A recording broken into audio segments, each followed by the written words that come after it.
बिस्मिल्लाहिर्रहमानिर्रहीम। अस्सलाम वालेकुम। अल्लाह ताला के नाम से शुरू करते हैं जो नहायत ही मेहरबान रहम करने वाला है। उम्मीद है कि आप सब खैरियत से होंगे। अल्लाह पाक आप सब पर अपना खास करम और फजल फरमाए। अल्लाह पाक आप सबको सलामत रखे। इसी के साथ आज की वीडियो करते हैं जी शुरू। तो 2-3 दिन से वीडियो नहीं बना सका, कुछ मसरूफियात है इस वजह से। तो आपको एक बात बतानी थी, ये देखें जी आप, मैंने परसों ये पिंजरे का दरवाज़ा खोला है केज का जी। तो इस पे एक ये तार लगी हुई है और एक ये ऊपर तार लगी हुई है। तो इनका दाना ख़त्म हो गया था जी। तो दाना में डालने के लिए गया जी, दरवाज़ा खोला है जी। तो शायद दरवाज़ा खोला है जी आधा सा, वो दाने वाली प्लेट उठा के मैंने बाहर निकाली है जी, दाना वगैरह डालकर। तो बंद किया है जी। मुझे शक पड़ा एक तोता गायब है। तो मैंने सोचा शायद कि वो इधर डोली में बैठा हो या उधर उस डोली में, तो मुझे नज़र नहीं आया। तो अभी आप देख सकते हैं जी 3 तोते बैठे हुए हैं। तो एक तोता गायब हो गया। फिर मुझे आवाज़ आई दरख्त में जी, ठीक है। तो मुझे दरख्त में आवाज़ आई, वो उधर सामने इस टहनी के ऊपर बैठा हुआ था जी तोता। पकड़ने की कोशिश किया मैंने, लेकिन भाग गया था, जैसे अल्लाह ताला की मर्ज़ी थी। तो ये उड़ने वाली चीज़ें हैं, तो उड़गी कोई नहीं, आज़ाद होगी, कोई मसला नहीं, टेंशन नहीं है।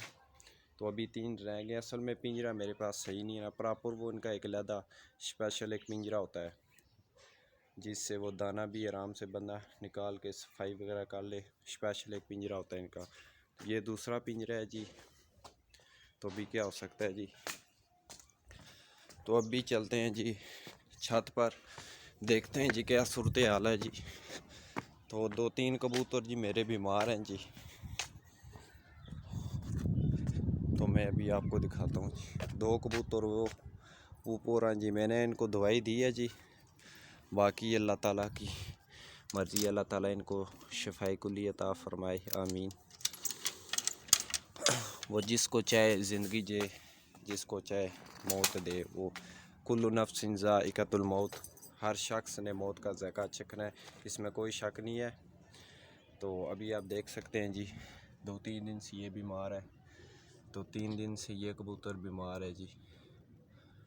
माशाल्लाह आप इसकी आँख देख सकते हैं, टेढ़ी कबूतर है जी, वाइट कलर का, वाइट आँख है इसकी जी। ये आप देख सकते हैं जी, ये देखें जी माशाल्लाह, वो भी बहुत ही ज़बरदस्त कबूतर है जी। ये देखें आँख इसकी, आप देखें जी। तो इंशाल्लाह सेट हो जाएंगे। दवाई पानी के अंदर मैंने मिक्स की है जी। मैं आपको दवाई दिखाता हूँ जी। ये दवाई है जी, टीके के ज़रिए से मैं इनको दवाई देता हूँ जी। जो कैप्सूल है ना, वो ये वाले हैं, ये कैप्सूल हैं जी। तो इस तरह का एक कैप्सूल रह गया जी, ये आप देख सकते हैं। ये कैप्सूल है जी, ये इनको मैंने दिया था पानी में भी डालकर और वैसे टीके में भी डालकर इनको पिलाया था। अभी चूज़ों की आवाज़ आ रही है जी, ओ सॉरी, कबूतर के बच्चों की आवाज़ आ रही है जी। तो अभी देखते हैं जी किन किन कबूतरों ने बच्चे निकाले हैं जी। तो ये आपने देखा है जी, मादी बैठी हुई है, ये भी। तो ये तो पहला बच्चा निकला था, नहीं ये दूसरे नंबर पे निकला था। पहला बच्चा ये निकला है जी, माशाल्लाह माशाल्लाह। आप देख सकते हैं कितना प्यारा है जी। तो और देखते हैं जी, ये तो अंडे पड़े हुए हैं जी इस मादी के। तो अभी देखते हैं जी और किन किन कबूतरों ने बच्चे निकाले हैं जी। अभी देखते हैं जी बच्चे निकले हैं या नहीं। बिस्मिल्लाहिर्रहमानिर्रहीम। माशाल्लाह जी माशाल्लाह। ये आप देख सकते हैं जी 2 बच्चे निकले हुए हैं जी इकट्ठे, माशाल्लाह जी। बहुत ही प्यारे हैं जी, ये देखें जी माशाल्लाह, बहुत ही खूबसूरत है। और एक ये कबूतर बीमार है जी, अल्लाह ताला इनको शफाई को लिए अता फरमाए। तो ये आगे से मार रहे है जी, फिर आपसे ये बचे, आप दोबारा देखें जी माशाल्लाह। अभी इनकी आंखें बंद है, लगता है आज ही निकले। ये नीचे अंडे पड़े हुए हैं जी।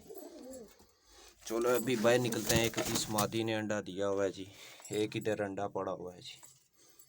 वो तो हर जगह अभी आपको अंडे ही नज़र आ रहे होंगे, ये देखें जी। तो ये भी कबूतर बीमार हो गया था जी, हमारा फैंसी इसको नज़र लग गई थी। अभी इसको मैंने दवाई दी है जी, अभी ये बेहतर हो गया जी माशाल्लाह। ये भी बीमार हो गई थी जी, तो अभी ये भी ठीक हो गई है जी, ये देखें माशाल्लाह। अल्लाह ताला इन दोनों को भी शफाए कुल्ली अता फरमाए, अल्लाह ताला सबको सेहत अता फरमाए। तो परिंदे तो हमने रखे हैं, लेकिन इनकी हिफाजत करना हम पर फ़र्ज़ है, क्योंकि ये सैयद ज़ात परिंदे होते हैं जी। ये देखें जी माशाल्लाह। तो ये डंडा ऊपर रखते थे, एक ये मादी बैठी हुई है जी। तो ये दाना इनका पड़ा हुआ है जी, मैंने कहा चले इसमें आज ही डालते हैं दाना इनको, तो ये सही खाएंगे। अभी मैं बाहर निकलने वाला हूँ जी, क्योंकि ये अपना दाना मुकम्मल करें तो फिर अपने फ्रेंड ऊपर बैठ जाएं जी। दरवाज़ा कर लेते हैं जी बंद। तो अभी इनको दूसरी साइड करते हैं जी, ये देखें जी। तो आप कमेंट में माशाल्लाह नहीं कहते, इसलिए मेरे कबूतरों को नज़र लग गई है जी, ये आप देख सकते हैं जी। तो कमेंट में आप माशाल्लाह ज़रूर कहा करें, क्योंकि ये खुदा नास्ता मेरी भी नज़र लग सकती है। ये नहीं मैं कहता कि आपकी नज़र लगेगी, मेरी भी नज़र लग सकती है, आपकी भी नज़र लग सकती है। कोई भी मेरी वीडियो देखे तो प्लीज़ आप कमेंट में माशाल्लाह ज़रूर कहा करें, क्योंकि ये परिंदे माशाल्लाह बहुत खूबसूरत होते हैं। तो कोई कहता है, इस तरह लोग कहते हैं वो इतने कबूतर हैं, तो वो उधर से नज़र लग जाती है। तो आप कमेंट में माशाल्लाह ज़रूर कहा करें। तो रोज़ की आपकी रूटीन में मैं बताता हूँ जी कबूतर वीडियो व्लॉग जो भी मैं काम करता हूँ आपके साथ शेयर करता हूँ। तो वीडियो अच्छे लगे तो आप चैनल को सब्सक्राइब किया करें, वीडियो को लाइक किया करें। तो बाकी आप ये देख सकते हैं जी कबूतर।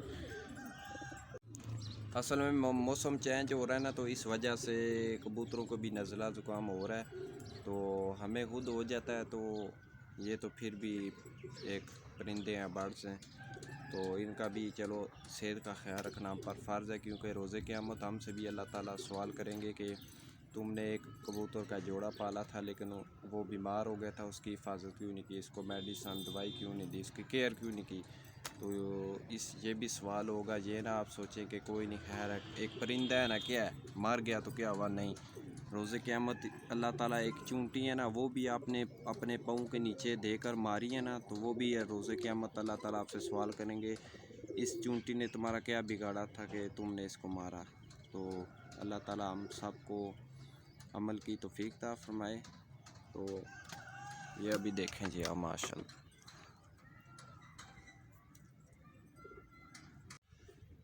तो वीडियो तो रोज़ बनती है जी, हम शुगल मेला लगाई रखते हैं, कभी आपको मैं कबूतर दिखाता हूँ, कभी का कभी क्या। तो हर वीडियो में एक अच्छी बात होना ज़रूरी है, क्योंकि शायद मेरी वजह से आपकी इस्लाह हो जाए, आपकी वजह से मेरी इस्लाह हो जाए। तो आपको मैं एक वाक़या बयान करता हूँ जी, अगर दिल पर लगा तो कमेंट में आपने ज़रूर बताना है। तो हम लोग किस राह पर चले हुए हैं हमें नहीं पता, तो फिर कोरोना वायरस क्यों ना आए, हम सब पर अज़ाब अल्लाह ताला का क्यों ना आए। ये जो कोरोना वायरस आया है जी, तो मैं इसको मुसीबत समझता हूँ, क्योंकि आप मुझे बताएं कि कितने लोग हैं हमारे माशरे में, इस दुनिया में, जो 5 वक्त की नमाज़ पढ़ रहे हैं। आप मस्जिदों में चले जाएं, जहाँ कहीं भी आप चले जाएं, दुनिया में सबसे जो मशहूर मस्जिदें हैं, दरबारें हैं, तो मस्जिदों में आप जितनी बड़ी मस्जिदें आप चले जाएं, लेकिन उसमें आप नमाजी देखेंगे इक्का दुक्का। 10 नमाजी 5 नमाजी बहुत कर लें तो 15-16 से ज़्यादा नहीं होंगे, क्योंकि लोग दुनियावी कामों में लगे हुए हैं, पैसा इकट्ठा कर रहे हैं, बस इन कामों में लगे हुए हैं। जब कोई मुसीबत आती है तो फिर मस्जिद से जाते हैं जी, बच्चों को बुलाकर कुरान ख़वानी कराकर थोड़ी देर अपने आप को अल्लाह की बरगाह में पेश करते हैं। थोड़ा सा डर जाते हैं, यार ये मेरे साथ क्या हो गया, ये मुसीबत मेरे से कहाँ आ गई। थोड़ी देर अपने आप से डरते हैं जी, अल्लाह ताला से डरते हैं, फिर वही काम शुरू कर देते हैं। जब बच्चे मस्जिद में चले जाते हैं 1-2 दिन बाद मेरे शहर वही काम शुरू कर देते हैं जो पहले से करते रहते थे। तो ये काम हमें नहीं करना चाहिए। कोरोना वायरस क्यों आया है? हम लोग 5 वक्त नमाज नहीं पढ़े, कुरान पाक नहीं पढ़े, नबी पाक सल्लल्लाहु अलैहि वसल्लम का फरमान नहीं पढ़े, नबी पाक सल्लल्लाहु अलैहि वसल्लम की सुन्नतों पर अमल नहीं कर रहे, तो फिर हम सब पर अजाब ना आए और क्या आए। ये कोरोना वायरस समझ ले एक किस्म का अजाब है हम सब पर।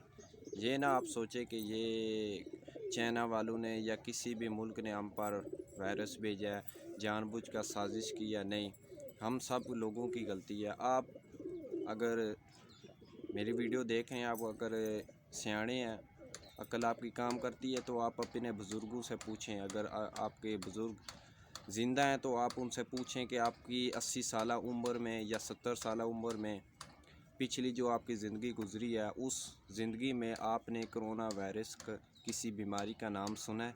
वो आपको एक ही जवाब देंगे, नहीं सुना। क्योंकि उस दौर में सब लोग अच्छे थे, नेकियां करते थे, 5 वक्त नमाज़ पढ़ते थे, एक दूसरे से अच्छा अखलाक था, अच्छी गुफ्तगू थी, एक दूसरे की ग़ीबत नहीं करते थे, बैठते थे, उठते थे, अच्छे तरीके से अदब करते थे बड़े छोटे का। उस टाइम ये दौर था। आजकल का दौर आप देख लें कि ना छोटे बड़े की तमीज़ रही है, ना बड़े को छोटे की तमीज़ रही है, ना छोटे को बड़े की तमीज़ रही है। तो फिर कोरोना वायरस ना और क्या है।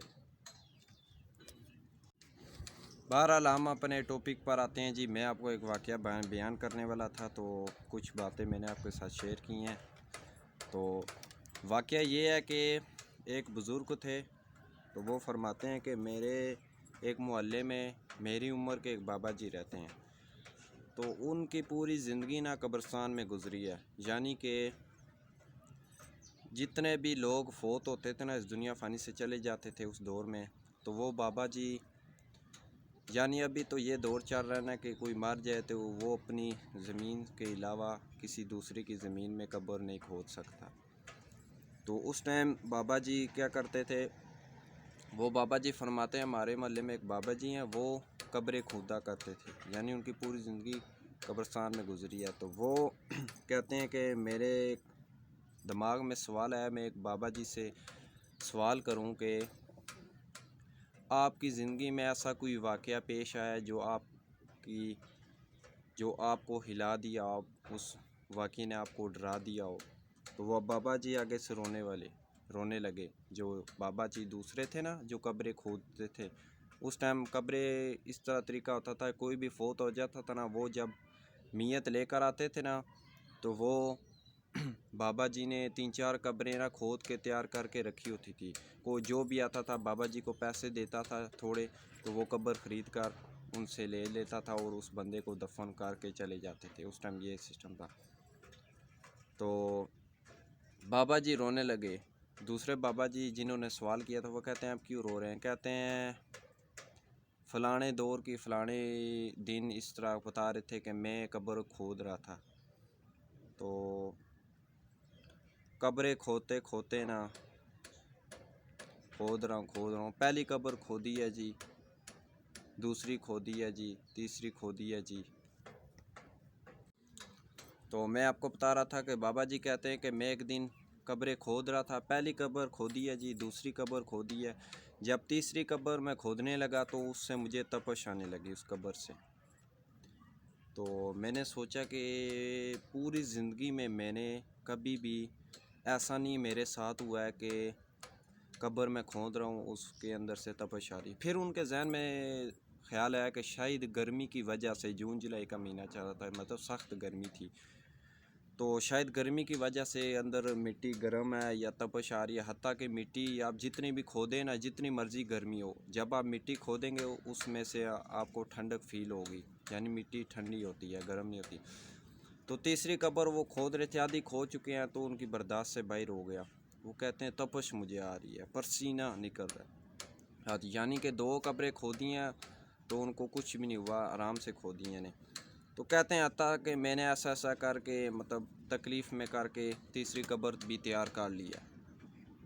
तो जब तीसरी कब्र तैयार कर रहे थे, उन्होंने कहा साथ ही कब्र के ना एक छोटा सा दरख्त लगा था, मैंने उसके दरख्त के ऊपर ना कपड़ा डाल के ना छाँव बना ली, ताकि मैं समझ रहा हूँ कि शायद धूप की वजह से वो गर्मी आ रही है, तभी तपश आ रही है। तो वो कहते हैं फिर भी नहीं मामला सेट हुआ, तक मैंने कब्र तैयार कर ली। थोड़े साथ ही कब्रों का एक दरख्त था, उसके छाँव के नीचे मैं बैठ गया। ऊपर से 2 फरिश्ते आए नूरानी शक्ल में आए।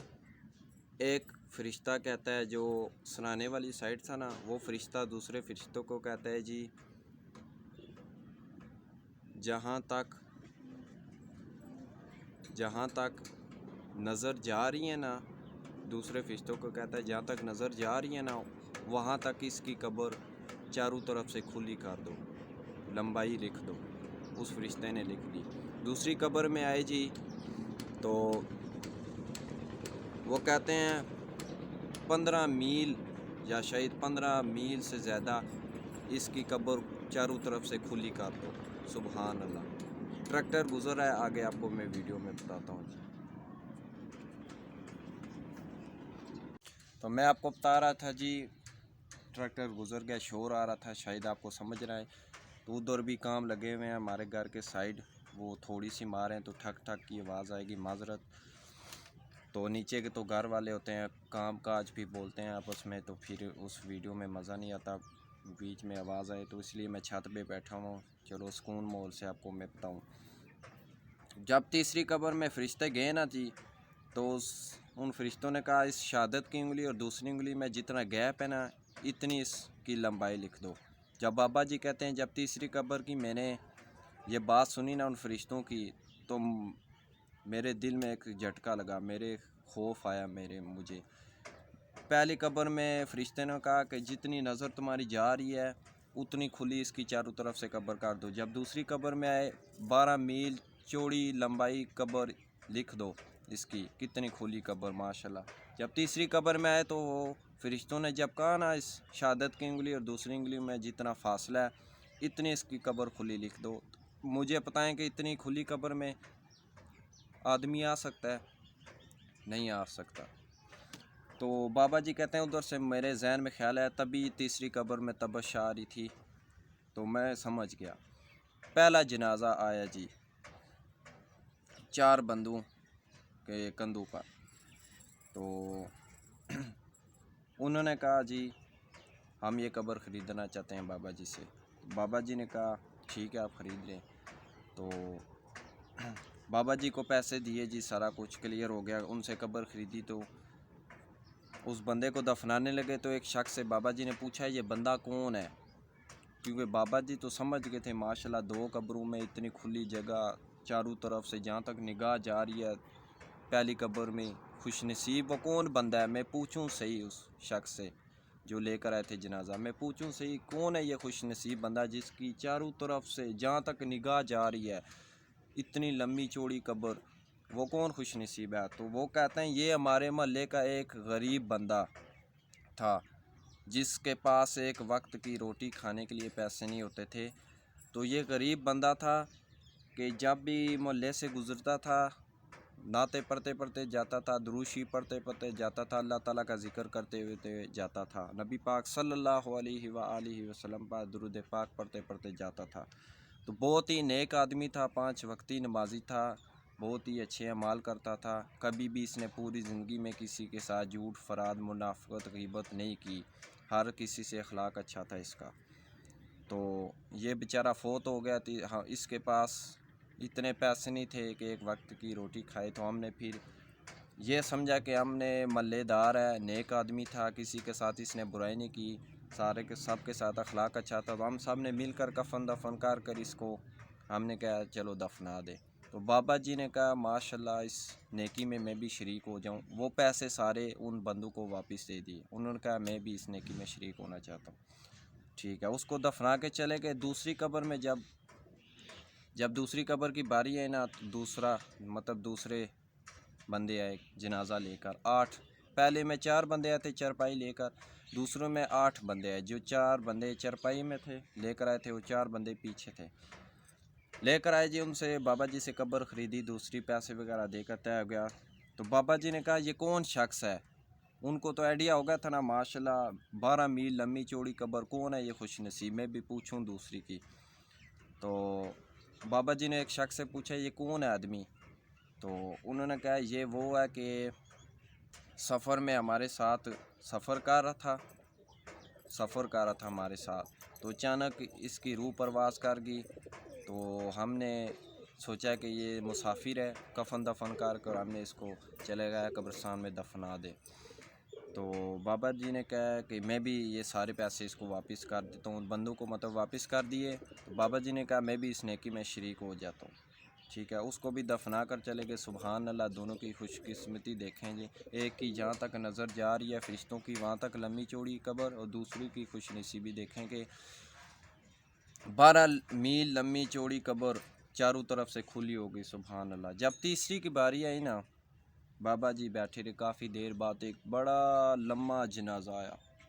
जहाँ तक निगाह जा रही है बंदे ही बंदे, आदमी आदमी। बाबा जी बड़े हैरान हुए। पहली कब्र में 4 बंदे, दूसरी कब्र में 8 बंदे, तीसरी कब्र में बंदे ही बंदे। इतने बंदे जहाँ तक निगाह जा रही है ना, आदमी बाबा जी को नज़र आ रहा था। बाबा जी बड़े हैरान हुए। उन्होंने एक तरफ से सोच रहे थे कि शहादत की उंगली दूसरी उंगली के अंदर जितना फासला है, फरिश्ते उस जो भी आदमी और जो भी आएगी उस बंदे का लिख के गए हैं इसकी खुली कब्र। और ऊपर से सोच रहे हैं कि इतने आदमी, ये क्या माजरा। ठीक है, आता कि जनाजा वगैरह आया जी, सब कुछ।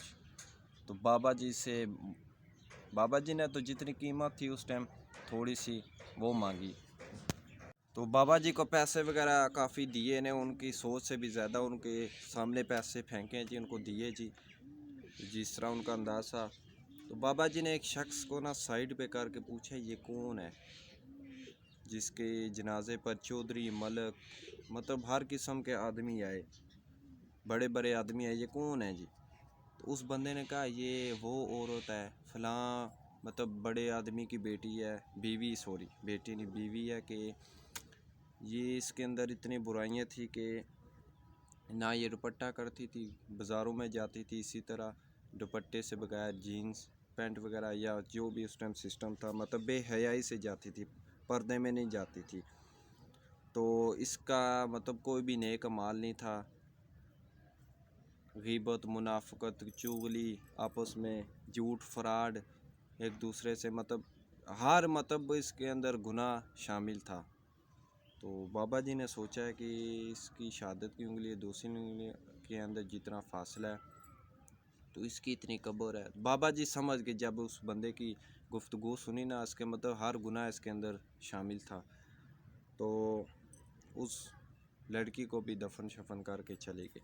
यानी उन तीनों कब्रों के पैसे ना बाबा जी को, यानी कि 100, 200, 300 कब्रों के पैसे ना बाबा जी को उस टाइम मिल गए तीसरी कब्र के।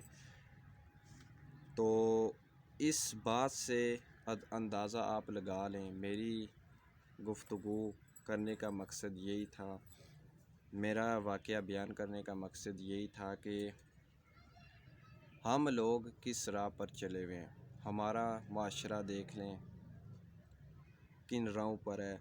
ठीक है, ये नहीं कहता कि सारे ही बुरे हैं, नहीं, इल्ला माशाल्लाह बीच में अच्छे लोग भी हैं काफ़ी ज़्यादा, लेकिन 100 में से 80% गंदे लोग हैं और 20% अच्छे लोग हैं। आप देख लें कि हम सब बैठते हैं जब महफ़िल में, ए से लेकर जेड तक, अलिफ से लेकर या तक, 1 से लेकर 100 तक, यानी ए से लेकर जेड तक हम एक दूसरे की मुनाफ़क़त, चुगली, झूठ, हसद, करते हैं जी, फलाना ऐसा है, फलाना ऐसा है, फलाने की ये है वो है। ये नहीं पता कि गिबत का कितना बड़ा नुकसान है। आपको शायद पता चल जाए ना, कि आप सोचे भी ना कि गिबत हम करें। आपकी जितनी भी नेकियां हैं ना, वो सारी उस शख्स के पास जा रही हैं जिसकी आप गिबत कर रहे हैं, और उसकी सारे जो बुराइयां हैं ना, वो आपके गुनाह की तरफ हो रही हैं। जिस तरह आप डेटा ट्रांसफ़र नहीं करते एक मोबाइल से दूसरे मोबाइल में, उसका डेटा इधर, तो इस तरह आप जा रहे हैं। तो आप आगे अंदाज़ा लगा लें, तो हम लोग किस राह पर चले हुए हैं। मस्जिद में आप देख लें कितने नमाजी होते हैं, आगे आप अंदाज़ा ख़ुद लगा लें जी। तो बस अल्लाह ताला हम सबको अमल की तौफीक अता फरमाए। अल्लाह पाक हम सबको गीबत, मुनाफ़क़त, चुगली, हसद से महफूज फरमाए। अल्लाह पाक हम सबको 5 वक्त की नमाज़ पढ़ने की तौफीक अता फरमाए। मेरा मकसद ये नहीं है आपकी दिल आज़ारी करने का, मेरा मकसद ये है कि मेरी वजह से शायद आपकी दिल आज़ारी हो जाए नहीं, शायद मेरी वजह से या मेरी गुफ्तगू की वजह से शायद मेरे पास इतना इल्म नहीं है। ना मैं कहता हूँ कि मैं बहुत बड़ा हाफ़िज़ कुरान हूँ, मैं बहुत बड़ा आलिम दीन हूँ, नहीं, मैं काम सा बंदा हूँ। अल्लाह ताला ने मुझे कुरान पाक की दौलत से नवाजा है। मैं बहुत शुक्रगुज़ार हूँ अल्लाह ताला का और अपने वलदैन का, जिन्होंने मुझे इस मुकाम तक पहुँचाया जी। तो मेरे पास जो इल्म है मैं आपके साथ शेयर करता हूँ जी। मेरा मकसद ये नहीं है वीडियो बनाने का मैं शुगल में लग जाऊँ। तो अज़ान हो रही है, फिर आगे आपको बताता हूँ जी। तो मेरी वीडियो बनाने का मकसद यही होता है कि मैं कोशिश करूँ कि मैं अपनी वीडियो में अच्छी बातें आपके साथ शेयर करूँ। मेरी वजह से आपकी इस्लाह हो जाएगी और आपकी वजह से मेरी इस्लाह हो जाएगी। तो आपने पूरा वाक़या सुना है जी। तो जो नेक अमाल करते हैं उनका आखिरत में क्या इनाम है, जो बुरे काम करते हैं उनका आखिरत में क्या अज़ाब है जी। तो ये आपने अंदाज़ा लगा लिया होगा। तो अल्लाह पाक हम सब को 5 वक्त नमाज बाजमात पढ़ने की तौफीक अता फरमाए। अल्लाह पाक हम सब को नबी पाक सल्लल्लाहु अलैहि वसल्लम के फ़रमान पर अमल करने की तौफीक अता फरमाए और नबी पाक सल्लल्लाहु अलैहि वसल्लम की सुन्नतों पर अमल करने की तौफीक अता फरमाए और नबी पाक सल्लल्लाहु अलैहि वसल्लम पर कसरत से दुरूद शरीफ पढ़ने की तौफीक अता फरमाए।